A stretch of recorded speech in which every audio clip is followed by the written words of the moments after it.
Selamat datang di demo aplikasi dashboard Iotanik V2. Perkenalkan, saya Tegar Aditya dengan NIM V34211091 dari program studi D3 Teknik Informatika Sekolah Vokasi Universitas 11 Maret angkatan 2021.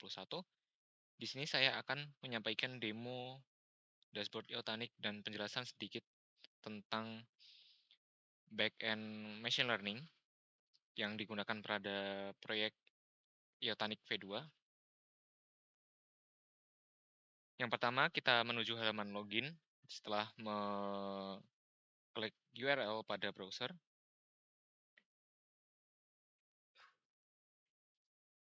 Lalu kita klik masuk.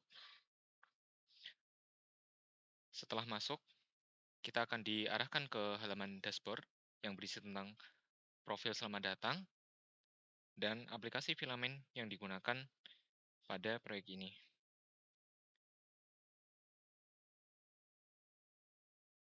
Selanjutnya, di menu lahan, administrator dapat mengelola lahan untuk semua user. Yang pertama, bisa mengelola nama lahan, pemilik lahan, luas lahan, deskripsi lahan, dan tentu saja lokasi lahan. Di sini menggunakan Google Street Map untuk lokasi lahan yang lebih akurat.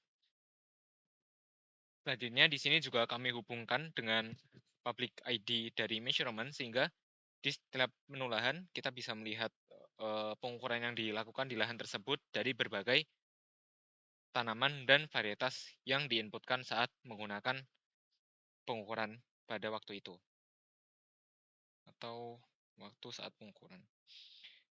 Di sini, administrator bisa melihat hasil pengukuran dan juga bisa mengunduh kode QR yang nantinya akan digunakan di pengukuran. Lalu next, kita tampilkan halaman user. Pada halaman user ini nanti berisi tentang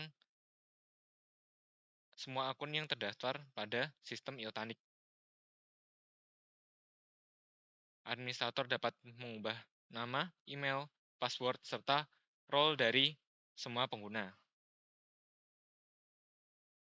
Selanjutnya, kita masuk ke dalam periode pertumbuhan. Pada periode pertumbuhan ini, admin dapat membuat beberapa periode pertumbuhan.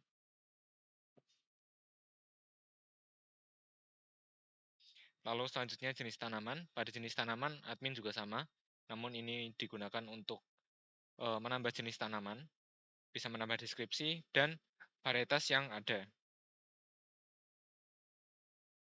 Selanjutnya, admin juga bisa menggunakan dashboard ini sebagai alat untuk menyunting atau mengedit konten dari rekomendasi yang akan digunakan di aplikasi mobil nanti.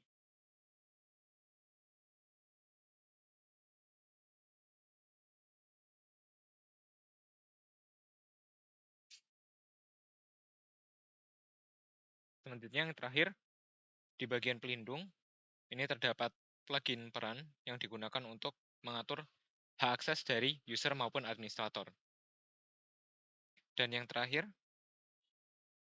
ada menu profil dari administrator itu sendiri. Yang pertama terdapat nama, email, bisa mengubah kata sandi, dan mengaktifkan two-factor authentication. Selanjutnya, pada bagian API. Pada bagian API ini digunakan untuk mendemokan API yang nantinya digunakan di aplikasi mobile. Yang pertama adalah aplikasi mobile akan menggunakan server Django untuk mendapatkan prediksi dari model yang telah dilatih menggunakan Fast API. Berikut saya tunjukkan konfigurasi aplikasinya.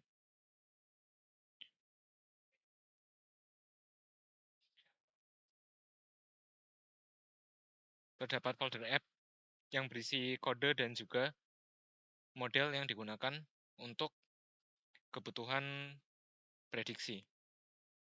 Menggunakan Python 3.10 sebagai base image-nya, lalu dengan Python write bytecode-nya di setting menjadi true dan 1, dan juga buffered.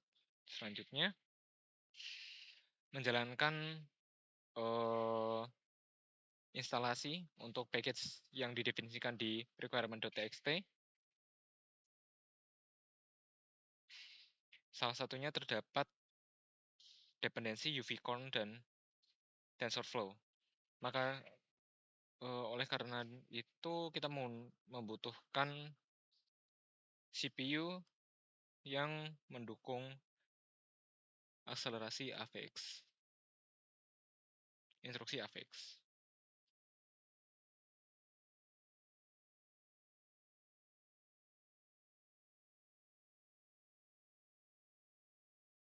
Selanjutnya, aplikasi mobile akan mendapatkan data berikut setelah mengirim gambar. Lalu setelah mendapatkan data prediksi, maka aplikasi mobile akan mengunduh data lagi dari backend Laravel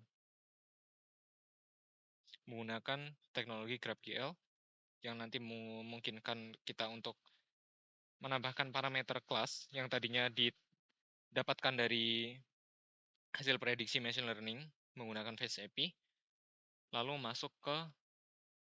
dapat dimasukkan ke parameter name untuk query recommendation.